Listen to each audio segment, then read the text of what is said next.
నన్ను క్షమించత్తయ్యా.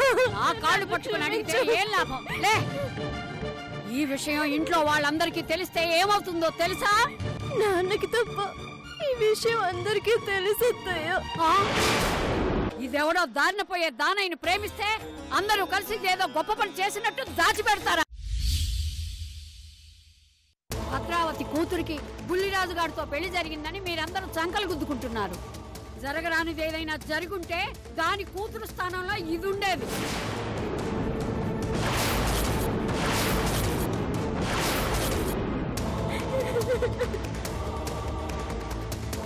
ఏం మాట్లాడుతున్నావు? అవునరా, నేను సమయానికి వెళ్ళకపోయి ఉంటే ఆ బుల్లిరాజు గాడు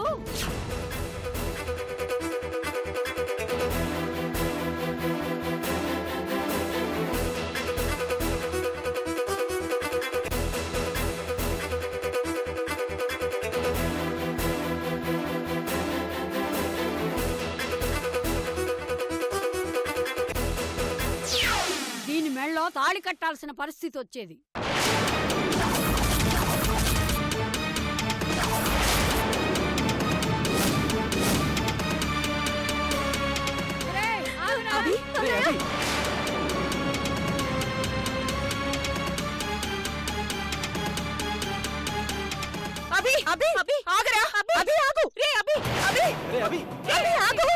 చెప్పేది వినరా? ఎక్కడికి రా? నా చెల్లెలి మీద చేసిన బుల్లిరాజు గారిని నరికి పోగులు పెడతానమ్మా. నువ్వు వెళ్తావు సరే, తర్వాత మీ నాన్నగారికి ఏం సమాధానం చెప్తావురా? మన గాయత్రి కిరణ్ ని ప్రేమించిందని చెప్తావా? ఆ బుల్లిరాజు గారు గాయత్రిని పాడు చేయబడని చెప్తావా? ఏం చెప్తావు? ఏం చెప్పినా ఆయన గుండె తట్టుకుంటుందా?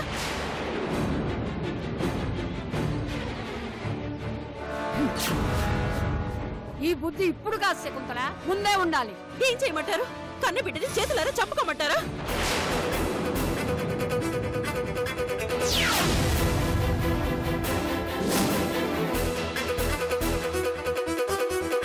పరిస్థితి చేయి దాటిపోయింది వదినా.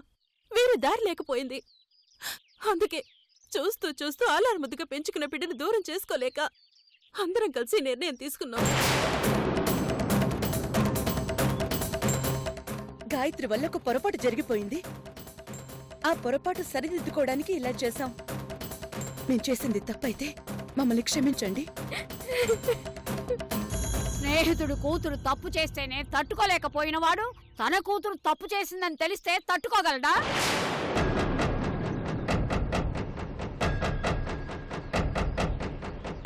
ఈ విషయం నా తమ్ముడికి తెలిస్తే ఎవరిని క్షమించడు. చెప్పేస్తాను, జరిగిందంతా నా తమ్ముడితో చెప్పేస్తాను.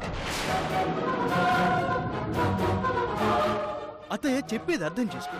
నాన్నగారికి నిజం చెప్పే పరిష్కారం అయితే ఆ పని మేమందరం ఎప్పుడూ చేసేవాళ్ళం. మీరెన్ని చెప్పినా నా మనసు అంగీకరించటం లేదురా. మీరు మీ తండ్రిని మోసం చేయొచ్చు, నేను మాత్రం నా తమ్ముడిని మోసం చేయలేను. వదిన గారు, మీకు దండం పెడతాను. దయచేసి ఈ విషయం ఆయనకి చెప్పకండి. రేపు వాడికి నిజం తెలిస్తే జీవితంలో ఎప్పటికీ క్షమించడు. ఏంటక్క క్షమించడం అది అంటున్నావు?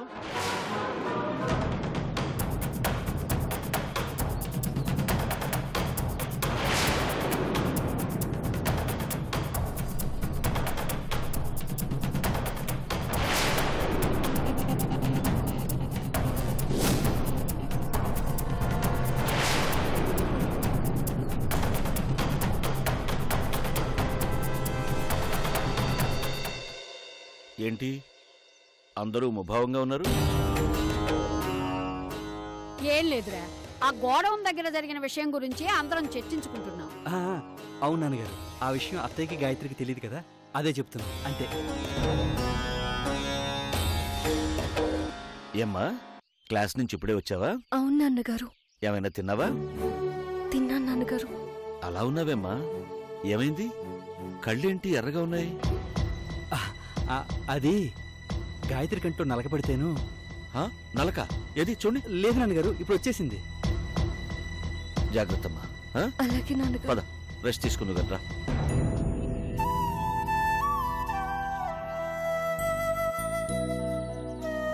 నాన్నగారికి ఎక్కడ నిజం చెప్పేస్తావు అని ఎంతో టెన్షన్ పడిపోయాం అత్తయ్యా.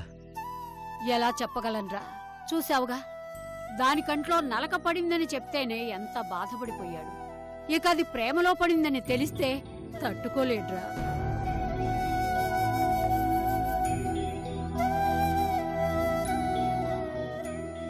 అయినా అందరం వాడి కళ్ళ ముందు నేరస్తులుగా నిలబడే రోజు రాకూడదు.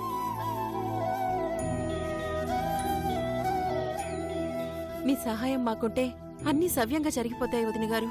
నా వల్ల కాదు. నా మూలంగా నా తమ్ముడికి నిజం తెలిసే పరిస్థితి రాకపోవచ్చు. కానీ ఏదో విధంగా ఏనాటికైనా నిజం తెలుస్తుంది. దానికి సిద్ధంగా ఉండండి.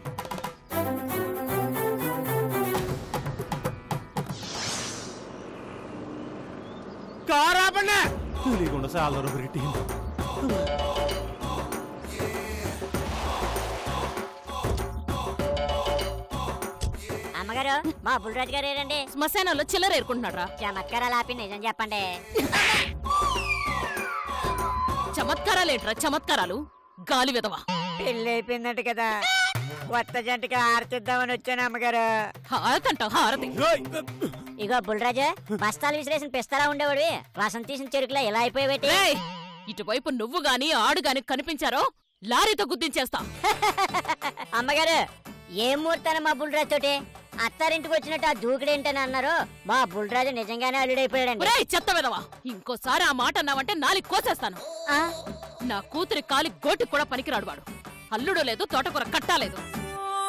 నువ్వు నా ఇంటి గుమ్మానికి కట్టిన గుమ్మడికాయంత విలువ కూడా చెయ్యవు. మర్యాదగా నా కంటి కనిపించకుండా వెళ్ళిపో. ఊర్లో నా పరువు మర్యాద అంతా తీసేసావు కదరా చండాలుడా. నిన్ను చూస్తుంటే పెట్రోల్ పోసి తగలబెట్టాలన్నంత కోపం వస్తుంది. ఒరేయ్, నా కూతురికి మహారాణి యోగం ఉందిరా. కోట్ల ఆస్తి, 1000 ఎకరాలు, 100 మంది నౌకర్లు ఉండే ఇంటికి వెళ్తుందిరా నా బిడ్డ. నీలాంటి ముష్టి వెదవకి భార్యగా ఉండవలసిన కర్మ నా కూతురికి లేదురా.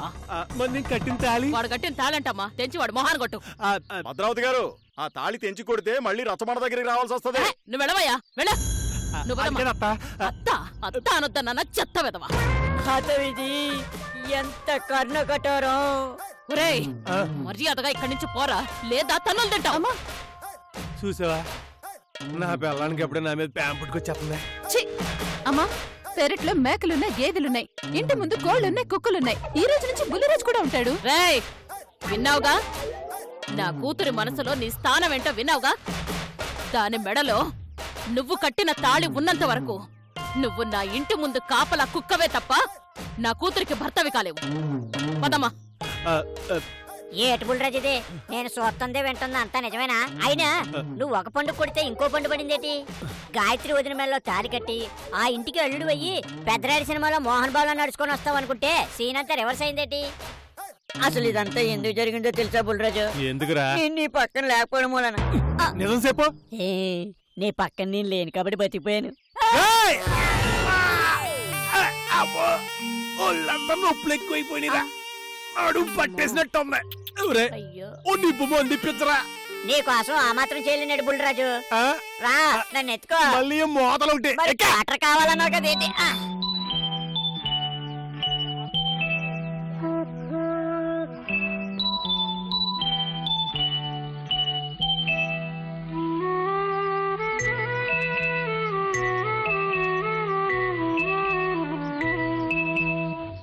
నీ గూడు చెదిరింది, నీ గుండె పగిలింది, ఓ చిట్టి పావురమా ఎవరు పుట్టారు, ఎవరు పుట్టారు, ఎవరు పుట్టారు, నిన్నెవరు పుట్టారు, ఎవరు పుట్టారు? కానీవే, అవతల నాకు చాలా పనులున్నాయి, తొందరగా వెళ్ళాలి. ఈ ఆడాలతో షాపింగ్ పెట్టుకుంటే మగాడి బతుకిలా రోడ్ల మీదే.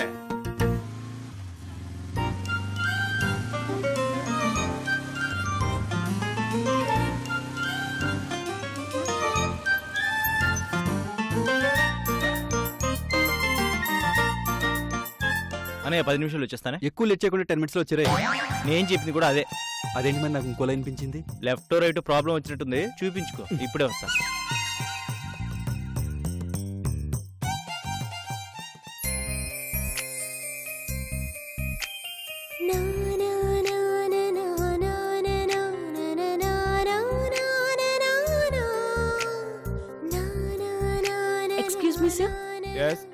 ఏంటి ఓ 5 నిమిషాలు మీతో మాట్లాడొచ్చా? 5 నిమిషాలేంటి 10 నిమిషాలు మాట్లాడు, నాకు టైం పాస్ అవుతుంది. మీ ఫ్యామిలీ మెంబర్స్ ఎంతమంది సార్? జనాభా లెక్కలా? కాదు సార్. ఏదైనా సర్వేనా? అలాంటిదే. నేను, నా భార్య, 2 కొడుకులు, 1 కూతురు. వాళ్ళ పుట్టినరోజు మీరు సెలబ్రేట్ చేస్తారా సార్? ఎందుకు చేయను? భీమవరంలో ఈ పాపికొండల బాబిరాజు ఇంట్లో ఫంక్షన్ అంటే జనాలు ఎగబడిపోతారు. మొన్నే కూతురు పుట్టినరోజుకి 10 లక్షలు ఖర్చు అయింది. ఎమ్మెల్యే గారు కూడా వచ్చారు. వచ్చే నెలలో పెద్దోడు పుట్టినరోజు ఉంది. 1000 కోళ్లు 100 మేకలు ఆర్డర్ ఇచ్చాను. తగ్గేదే లేదు. అంటే ప్రతి సంవత్సరం మీ పిల్లల పుట్టినరోజు ఘనంగా చేస్తారనమాట. అదే కదా ఇప్పుడు దాకా చెప్పింది. ఒక సంవత్సరం 3 పిల్లల పుట్టినరోజులు ఆపేయండి సార్. ఏంటి బర్త్డేలో ఆపేయాలా? అవును సార్. మీరు 100 ఏళ్ళు బతుకుతారు, మీరు 100 బర్త్డేలు చేసుకోవచ్చు. కానీ ఒక్క సంవత్సరం పుట్టినరోజు వేడుకలు జరుపుకోకపోవడం వల్ల ఎవరికీ నష్టం లేదు కదా. ఆ ఖర్చును మీరు ఈ నేపాల్ బాధితులకి సహాయంగా అందిస్తే చితికిపోయిన వాళ్ళ బతుకులు మళ్ళీ చిగురుస్తాయి సార్. మిమ్మల్ని చూసి ఒక 10 మంది, ఆ 10 మందిని చూసి 100 మంది, అలా 1,00,000 మంది, 1,00,00,000 మంది అవుతారు సార్. ఇలాంటివి చాలా చూశాను. పని చేయడం చేతగాని వాళ్ళంతా ఇలాంటివి అడ్డం పెట్టుకుని పబ్బం గడుపుకుంటున్నారు. నేనే దొరికానా నీకు? ఏదో అదృష్టం కలిసి వచ్చి చేపల చెరువులో 4 రూపాయలు వెనకేసుకున్నది ఇలా దాన ధర్మాలు చేయడానికి కాదు. ఎలవమ్మా ఎళ్ళు. వెళ్తాను సార్. వెళ్లే ముందు ఒక చిన్న మాట. నేపాల్ భూకంపం తర్వాత శిథిలాలు తొలగిస్తున్నప్పుడు శిథిలాల కింద ఒక దుప్పటి కనిపించింది. ఆ దుప్పట్లో ఒక తల్లి తన బిడ్డను గుండెలకు హత్తుకుంది. తల్లి చనిపోయింది, కానీ ఆ 3 నెలల బిడ్డ బతికే ఉంది.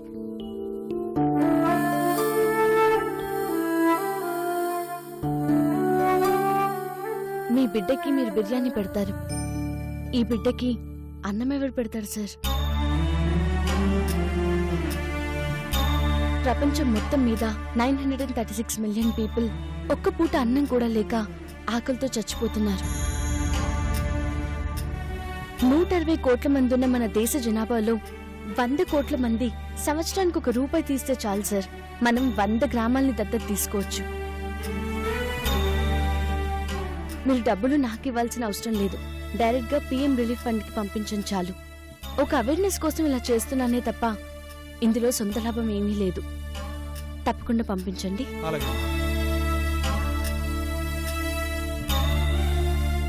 మీరేంటి అలా చూస్తున్నారు? మీకు మళ్ళీ చెప్పాలా? అబే అవసరం లేదండి, నేనంతా విన్నాను. మానవ సేవే మాధవ సేవ అంటారు కదండి. హెల్ప్ చేయండి.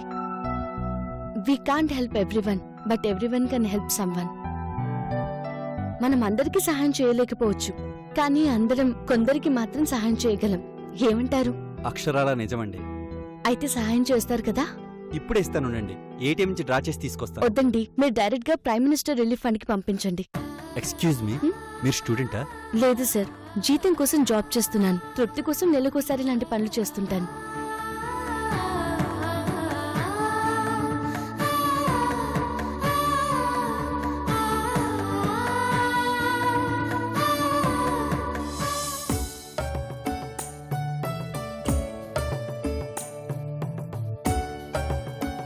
పదనే వెళ్దాం. అనేది పట్టుకోరా అనయా. అనయా, హే ఎక్కడున్నారా? మనసు ఎక్కడుంది? రే అభి, నీ షార్ట్ ఫిల్మ్ లో హీరోయిన్ రా. ఏంటి? అవునరా, ఇప్పుడే లైవ్ గా చూశాను. నీ క్యారెక్టరైజేషన్ కళ్ళ ముందుకొచ్చి మాట్లాడిందిరా. నువ్వు చెప్పిన కీడేలేసే మాట్లాడిందిరా. Mind blowing. అవునా? ఎక్కడ్రా? ఎక్కడ? ఇటే వెళ్ళిందిరా. పద చూద్దాం. పద.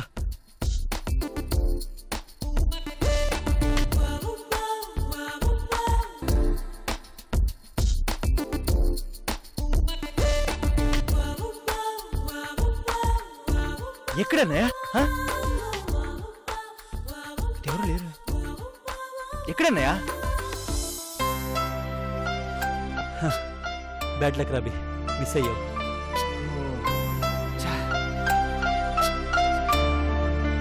సరే పద.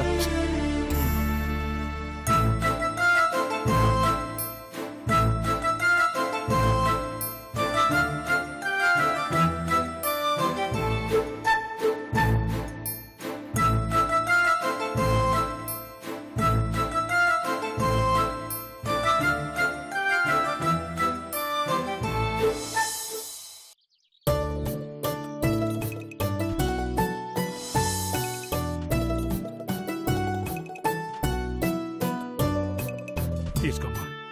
మీకెందుకు నాన్న శ్రమ? శ్రమే ఉందమ్మా, అలవాటు అయిపోయింది. మీ అమ్మ ఉన్నన్ని రోజులు మీ అమ్మ సేవలు చేసింది, తర్వాత నువ్వు చేసావు. మీ అమ్మేమో దేవుడి దగ్గరికి, నువ్వేమో అత్తారింటికి వెళ్ళిపోయారు. ఇంక నాకు తప్పదు కదమ్మా. ఏమ్మా, పిలిచినా రాని దానివి పిలవకుండానే వచ్చావు. ఏంటమ్మా విశేషాలు? అందరూ బాగున్నారా? బయటకు బాగానే ఉన్నట్టు కనిపించినా అందరి మనసుల్లోనూ కొండంత భారం నిండిపోయింది నాన్న. ఏమైందమ్మా? మావయ్య గారు గాయత్రికి సంబంధాలు చూస్తున్నారని చెప్పాను కదా నాన్న. అవును. గాయత్రికి ఎన్ని సంబంధాలు తీసుకొచ్చినా అనవసరం నాన్న. అదేంటమ్మా అలా అంటావు? అవును నాన్న, గాయత్రి కిరణ్ అని ఒక అబ్బాయిని ప్రేమించింది. ఏంటి? గాయత్రి ప్రేమించిందా? ఆశ్చర్యంగా ఉందమ్మా. రఘురామయ్య గారి పెంపకంలో పెరిగిన పిలువ ప్రేమించడమా? నమ్మశక్యంగా లేదు. మాక్కూడా అదే ఆశ్చర్యంగా ఉంది నాన్న. కాని నిజాన్ని నమ్మక తప్పదు కదా. వెంకట్రావు గారు చనిపోయిన తర్వాత మావయ్య గారి మనసు బాగా గాయపడింది. ప్రేమ అంటే అది తల్లిదండ్రుల్ని బలి తీసుకునే మహమ్మారి అని మనసులో పెట్టేసుకున్నారు. ఈ పరిస్థితుల్లో గాయత్రి ఇష్టపడిన కిరణ్ని తీసుకొచ్చి పెళ్లి చేయటం అందరికీ ఒక భగీరథ ప్రయత్నంలా అయిపోయింది నాన్న. ఏం చేయాలో అర్థం కావడం లేదు. అత్తారింట్లో ఆడపడుచు బాధ పెడుతూ ఉంటే కన్నీరు పెట్టుకుంటూ చెప్పుకునే ఈ రోజుల్లో ఆ ఆడపడుచు కంటతడి పెట్టకూడదని చెప్పడానికి వచ్చావు అంటే నా సహాయం ఏదో కోరే వచ్చుంటావు. నేనేం చేయాలో చెప్పు తల్లి. ఎలాగైనా వాళ్ళిద్దరి పెళ్లి జరగాలి నాన్న. మావయ్య గారి దగ్గర మీరే చొరవ తీసుకుని కిరణ్ మీ ఫ్రెండ్ కొడుకని, వాళ్ళది మంచి ఫ్యామిలీ అని, ఆ అబ్బాయి అయితే గాయత్రికి అన్ని విధాలా సరిపోతాడు అని నచ్చజెప్పి ఈ పెళ్లి జరిపించాలి నాన్న. నా వల్ల కాదమ్మా. అదే నాన్న అలానేసావు. పోయిపోయి రఘురామ్ గారి ముందు కుప్పిగంతులా?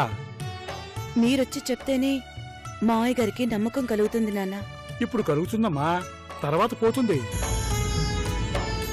నమ్మకం అద్దం లాంటిది తల్లి. ఒకసారి పగిలితే మళ్ళీ అతకదు. ప్రేమగా చూసుకునే వస్తువులు కూడా పగిలిపోతుంటాయిగా నాన్న.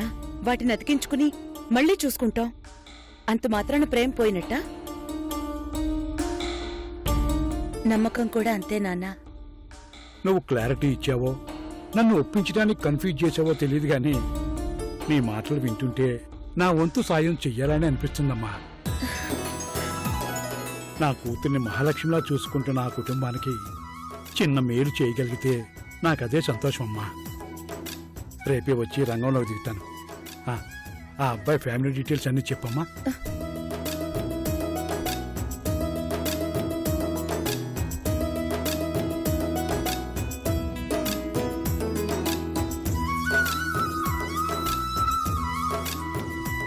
అంతా అర్థమైందమ్మా. ఇక మీరందరూ నిశ్చింతగా ఉండండి. టైటిల్స్ దగ్గర నుంచి శుభం కార్డు వరకు అంతా నేనే చూసుకుంటాను. థ్యాంక్స్ నాన్నా. అరే, నాకు థ్యాంక్స్ ఏంటమ్మా? సరే, ఇక నేను బయలుదేరుతాను నాన్న. ఏం చేసేళ్ళమ్మా, వంట చేస్తున్నానుగా. మావయ్య గారికి తెలియకుండా వచ్చాను నాన్న. బయలుదేరుతాను. సరేనమ్మా, జాగ్రత్తగా వెళ్ళు. నాన్న, నాకున్న ఆఖరి దారి మీరే. అంతా మంచిగా జరుగుతుందమ్మా, నువ్వు వెళ్ళరా.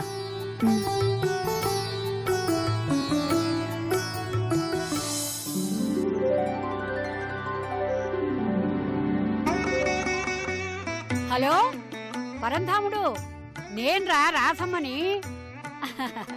బాగున్నాను. మీ ఆవిడ పిల్లలు బాగున్నారా? అలాగా. అవును, మన జోగారావు పెద్ద కూతురు అదేరా పెద్దదాయి లేదు, దాని పేరేమిటి? పూరా? ఈ పూరీలు గారెలు ఏమిట్రా ఈ ముదనష్టపు ముద్దు పేర్లు తగలయ్యా. దాని సంగతి ఏం కాని, దాని తర్వాత ఒకడున్నాడే, వాడేం చేస్తున్నాడు? అరే హలో హలో. లైన్ కట్ అయినట్టుందక్క. కలవక్ కలిసింది. విషయం చెప్పే లోపల కట్ అయిపోయింది. నేనే స్వయంగా వెళ్లి మాట్లాడొస్తానని చెప్పాను కదక్క. నమస్కారం బావగారు. శకుంతల, ఎవరో దారి మర్చిపోయి వచ్చినట్టున్నారు చూడు.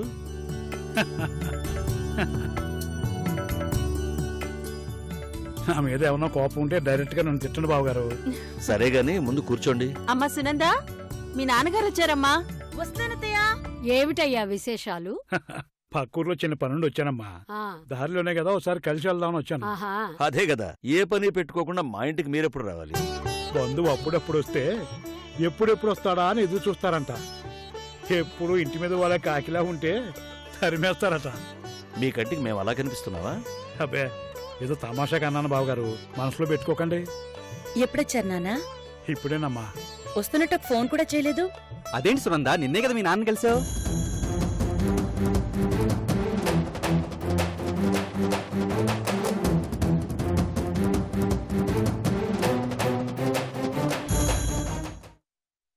నమస్కారం బాబు.